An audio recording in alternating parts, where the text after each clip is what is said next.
গ্রীষ্ম বর্ষা বিনীতি ভরসা। হ্যাঁ, বিনীত শপিং সিটি। নমস্কার, আপনারা দেখছেন হুগলি আপডেট। আপনাদের সঙ্গে আমি উষা। আসছে খবরে, দুর্নীতির অভিযোগে চুঁচুড়া থানা এফআইআর হুগলি চুঁচুড়ার পৌরসভার কর বিভাগের কর্মীর বিরুদ্ধে। হুগলি চুঁচুড়ার পৌরসভার কর বিভাগের দুর্নীতির অভিযোগে অভিযুক্তর বিরুদ্ধে এফআইআর দায়েরের সিদ্ধান্ত নেওয়া হয়েছে। শুক্রবার পৌর পরিষদ বৈঠকের শেষে এই কথা জানান পৌরপ্রধান অমিত রায়। বৈঠকের সময় অভিযুক্ত অস্থায়ী কর্মীকে উপস্থিত করা হয় এবং সেখানে তিনি সকলের সামনে কর খাতায় কারচুপির কথা স্বীকার করেন বলে সূত্রের খবর। সম্প্রতি পৌরসভায় কর বকেয়া থাকা সত্ত্বেও কয়েকজনের খাতায় বাকি দেখানো হয়নি এবং তাদের মিউটেশন সম্পন্ন হয়েছে, যা পৌর আইন বিরুদ্ধে। এই ঘটনার সঙ্গে অভিযুক্ত কর্মীর নাম জড়িয়েছে। তিনি স্থানীয় তৃণমূল কর্মী হিসেবেও পরিচিত। তৃণমূল ও সিপিএম এর দুই শ্রমিক সংগঠনের দাবি, অভিযুক্তর সঙ্গে আরো অনেকে যুক্ত থাকতে পারে।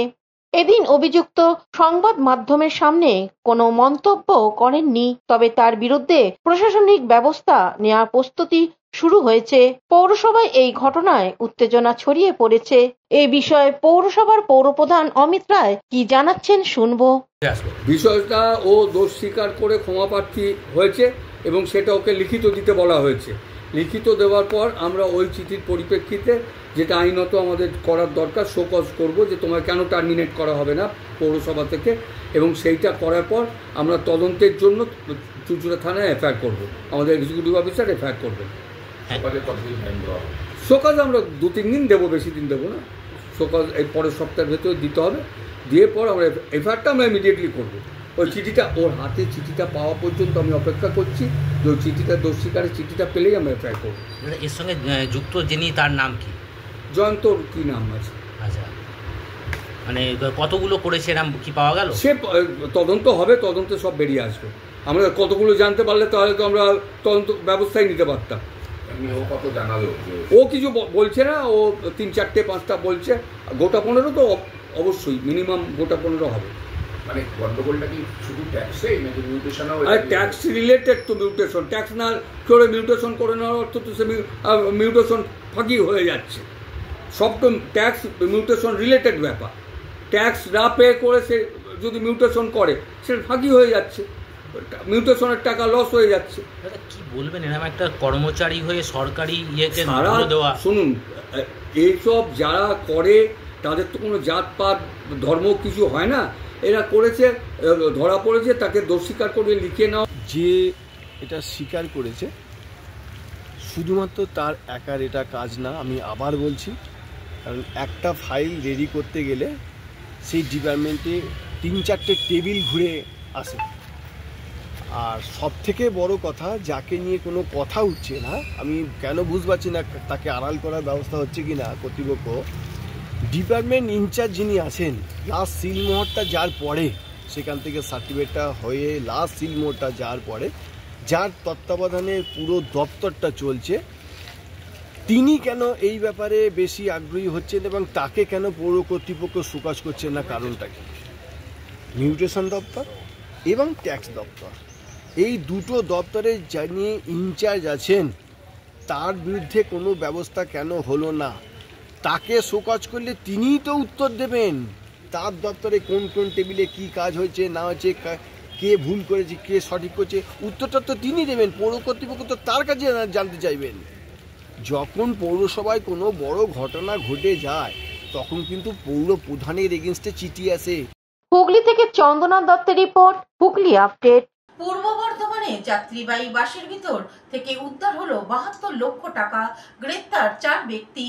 পূর্ব বর্ধমানের মেমারি থানার পুলিশের বড়সড় সাফল্য, উদ্ধার বিপুল পরিমাণের টাকা গুনতে আনা হলো মেশিন। পূর্ব বর্ধমানের মেমারি থানার পালসিট এলাকায় যাত্রীবাহী বাস থেকে উদ্ধার 72 লক্ষ টাকা। উদ্ধার হওয়া বিপুল পরিমাণে টাকার নথি না দেখাতে পারায় 4 জনকে গ্রেপ্তার করেছে পুলিশ এবং ওই বাসে থাকা যাত্রীদের অন্য বাসে করে গন্তব্যস্থলে পৌঁছানোর ব্যবস্থা করে পুলিশ।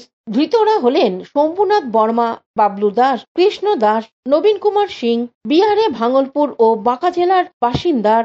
এর মধ্যে নবীন কুমার সিং ও বাবলু দাস পাশের ড্রাইভার ও খালাসি। বৃহস্পতিবার গভীর রাতে গোপন সূত্রে খবর পেয়ে মেমারি থানার পুলিশ 19 নম্বর জাতীয় সড়কে পালসির টোল প্লাজায় কলকাতা অভিমুখী রাস্তায় যাত্রীবাহী বাসে হানা দেয়। তল্লাশি চালিয়ে উদ্ধার করা হয়। দুটি ব্যাগ থেকে উদ্ধার হয় 72 লক্ষ টাকা। ঘটনায় বাসের চালক ও সহকারী চালক সহ 4 জনকে গ্রেপ্তার করে মেমারি থানার পুলিশ এবং ধৃতদের বিরুদ্ধে নির্দিষ্ট ধারায় মামলা রুজু করে। মেমারি থেকে আশিস কুমার ঘোষের রিপোর্ট, হুগলি আপডেট। এখন নিয়ে নেব বিজ্ঞাপন বিরতি। বিরতির পর ফিরে আসছি খবরে।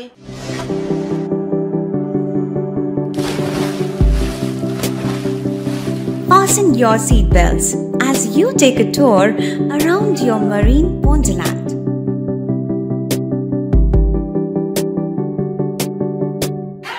Spend a day at Aqua Marina and enjoy an array of water slides that give you butterflies in your tummy.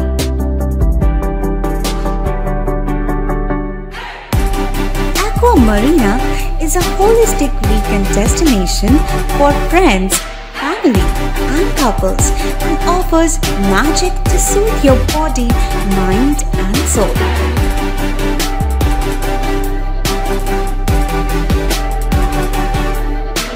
Aqua Marina, your customized magician.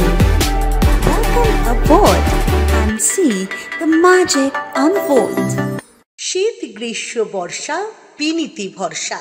হ্যাঁ, পিনিত শপিং সিটি। যে কোনো মরশুমের রেডিমেড জামা কাপড় পাওয়া যায় একই ছাদের তলায়। ছোট থেকে বড়, পুরুষ, মহিলা ও শিশুদের একমাত্র নির্ভরযোগ্য প্রতিষ্ঠান। শীতকালীন যে কোনো শাড়ি, জিন্স, টপ, কুর্তি, চুড়িদার, পাঞ্জাবি মানেই পিনিত শপিং সিটি। আখন বাজার, চুঁচুড়া, Hooghly. Amala nursing home. Enjoy a weekend at Vedam, the paradise of peace. A home away from home.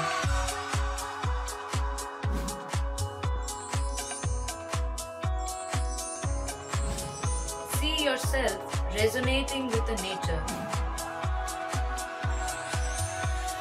Vedam welcomes you to create your best memories.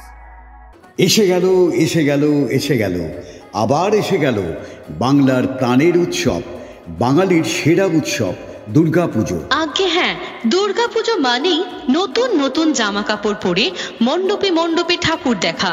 আর নতুন ভালো ভালো আধুনিক পোশাক মানেই প্রিয়াঙ্কা লেডিস অ্যান্ড জেন্টস কর্নারের কথা মনে পড়ে যায়। ব্র্যান্ডেড কোম্পানির জিন্স, টি শার্ট, শার্ট ও বাচ্চাদের ইউনিক ড্রেস এখানে পাওয়া যায়। যেখানে পুজোর অফারে পাচ্ছেন প্রচুর পুরস্কার আর থাকছে 10 থেকে 40% পর্যন্ত ছাড়, যা আর কোথাও পাবেন না। হ্যাঁ, আর এই ধামাকা অফার শুরু 4 সেপ্টেম্বর 2025 বৃহস্পতিবার। ঠিকানা Priyanka ladies and gents corner, Bandel station road, near Banshtala মোড়। Proprietor Saraswati Pal. Phone number 9330608476। বিরতির পর ফিরে এলাম খবরে। রাজ্যের মুখ্যমন্ত্রীর নির্দেশে সপ্তগ্রাম ও চুঁচুড়ার বিধানসভার এলাকায় চলছে আমাদের পাড়া আমাদের সমাধান। দেখুন সেই ছবি হুগলি আপডেটের ক্যামেরায়। রাজ্যের মুখ্যমন্ত্রীর নির্দেশে জেলার বিভিন্ন প্রান্তে আমাদের পাড়া আমাদের সমাধান অনুষ্ঠিত হচ্ছে। সপ্তগ্রাম বিধানসভার অন্তর্গত আগনা পঞ্চায়েতের ননিপুর প্রাথমিক বিদ্যালয়ে অনুষ্ঠিত হলো। উপস্থিত ছিলেন বিধায়ক তপন দাশগুপ্ত, বিডিও জগদীশ চন্দ্র বারুই, পঞ্চায়েত প্রধান কবির মণ্ডল, উপপ্রধান নির্মল ঘোষ সহ অন্যান্যরা। প্রচুর মানুষ এসে নিজেদের বিভিন্ন সমস্যার সমাধান করেন। এবারে কর্মসূচি প্রসঙ্গে বিধায়ক তপন দাশগুপ্ত কি জানাচ্ছেন শুনবো। সমস্ত কথা পাচ্ছেন সেই রকম এই প্রোগ্রামটা আমাদের দিদির পরিকল্পনা মতো হয়েছে। ভারতবর্ষ স্বাধীন হওয়ার পরে কোন সরকারি প্রতিনিধিরা এসে কাজ করেনি, যেটা রাজ্যের মুখ্যমন্ত্রী প্রদান করছেন। আমি অনেকগুলো অঞ্চল পৌরসভা ঘুরেছি, দিকে আজকে এসেছি মনে করে অনেকদিন বাদে আসতে পারে খুশি। আপনাদের এখানে ভালো আছে, আমরা দেখলাম একটা ভালো কাজ করছে পঞ্চায়েতের আছে, লিখিত আকারে নিয়ে এসেছে। অ্যালটমেন্ট কত 10 লাখ, আর আমি যে মোটামুটি হিসাব দেখলাম 20 লাখের কমে হবে। এখানে সব থেকে ফার্স্ট প্রেফারেন্স যেটা সেটা হচ্ছে অঙ্গনওয়াড়ি স্কুলের ব্যাপারটা আমি আমার ফান্ড থেকে দিয়ে দিই।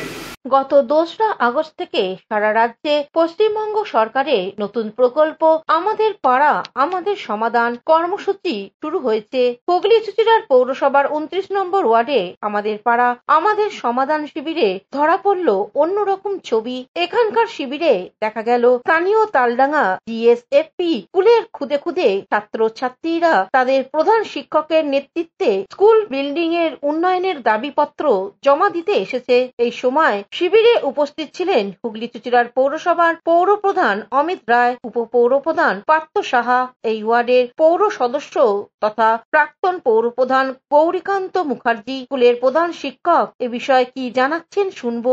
কারণে আজকের এই উপস্থিতি মুখ্যমন্ত্রী সম্প্রতি ঘোষিত প্রকল্প পাড়ায় সমাধান যে প্রকল্প হয়েছে সেখানে আমরা আমাদের বাচ্চাদের নিয়ে উপস্থিত হয়েছি। এই স্কুলে অনেক বছর ধরে 2006 থেকে আমাদের তালডাঙ্গা রোড জিএসএফপি স্কুলে উপরতলাটা অরক্ষিত হয়ে পড়ে আছে, ইনকমপ্লিট হয়ে পড়ে আছে।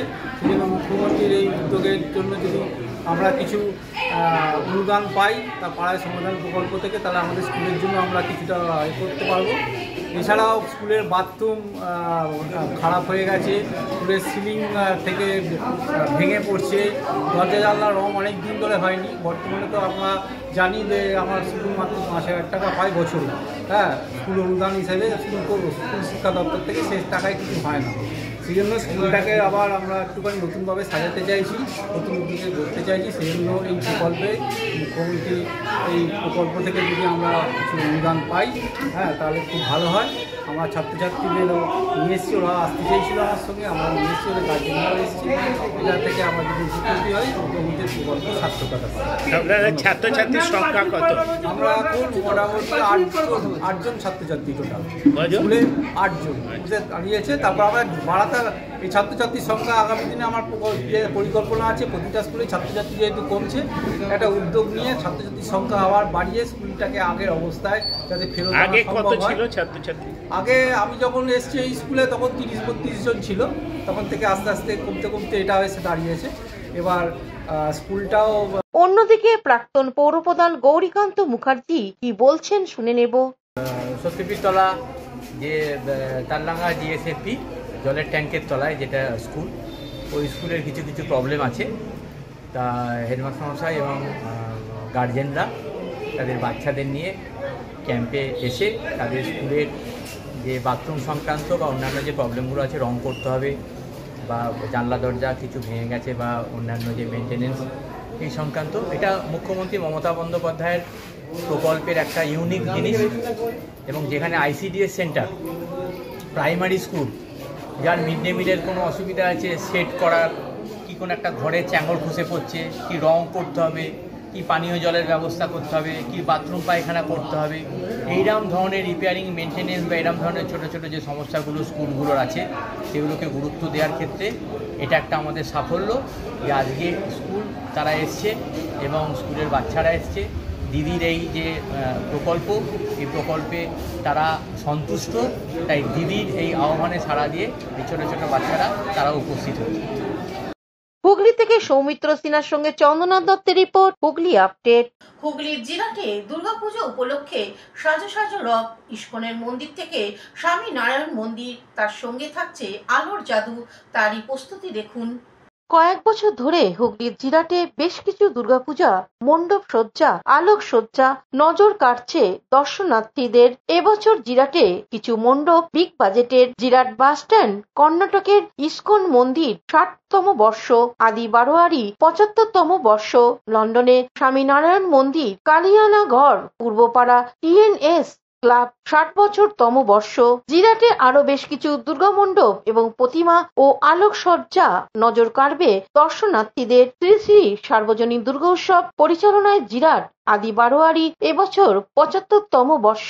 এবছরের থিম লন্ডনের স্বামী নারায়ণের মন্দিরের অনুকরণে দুর্গা মণ্ডপ তৈরি হচ্ছে। পুজোর কদিন প্রশাসনিক ব্যবস্থা খুব ভালোই। গত বছর পুজোয় কদিন 10 লক্ষ দর্শনার্থীরা ঠাকুর দেখতে আসেন। এবছরও পুলিশ ক্যাম্পের ব্যবস্থা থাকবে। আদি বারোয়ারির পূজা কমিটির পক্ষ থেকে কুণাল ঘোষ আরো কি জানাচ্ছেন শুনবো। আমাদের পুজো 75 বছর। থিম কি আছে? থিম আছে লন্ডনের স্বামী নারায়ণ মন্দিরের আদলে আমাদের এবছরের মন্দির গঠন করা হচ্ছে। এটাই আমাদের থিম এবছর। কি কি দিয়ে প্যান্ডেল তৈরি হবে এবার? কি দিয়ে প্যান্ডেল কি দিয়ে তৈরি হচ্ছে? প্যান্ডেল তৈরি হচ্ছে ফোম আছে, আমাদের প্লাই আছে, কিছু সোলার কাজ আছে। এই দিয়ে আমাদের প্যান্ডেলটা তৈরি করা হচ্ছে। ফাইবার হবে, ফাইবারে কিছু মডেল বসবে। এখানে তো প্রচুর ভিড় হয় দুর্গাপুজোর সময়। আমাদের এখানে প্রচুর ভিড় বলতে প্রচুরই ভিড় হয়। এখানে আমাদের ছোট্ট একটা গ্রামের মধ্যে পুজো, এখানে প্রায় 4 দিনে 10 লক্ষ লোকের আনাগোনা হয়। পুলিশের মারফতে যেটা জানতে পেরেছি সেটা হিসাবে আমাদের প্রশাসনের ব্যবস্থাও তো ভালোই থাকে। প্রশাসন আমাদের সঙ্গে খুব ভালোভাবে ব্যবহার করছে এবং এই বছর পুলিশ ক্যাম্পও এখানে হবে। কী নাম আপনার? আমার নাম কুণাল ঘোষ। আপনি কি পদে আছেন? স্বামী সেক্রেটারি। পানুপালের সঙ্গে চন্দনা দত্তের রিপোর্ট, হুগলি আপডেট। এখনকার মতন খবর এই পর্যন্তই। প্রতিদিন দেখুন হুগলি আপডেট। নমস্কার।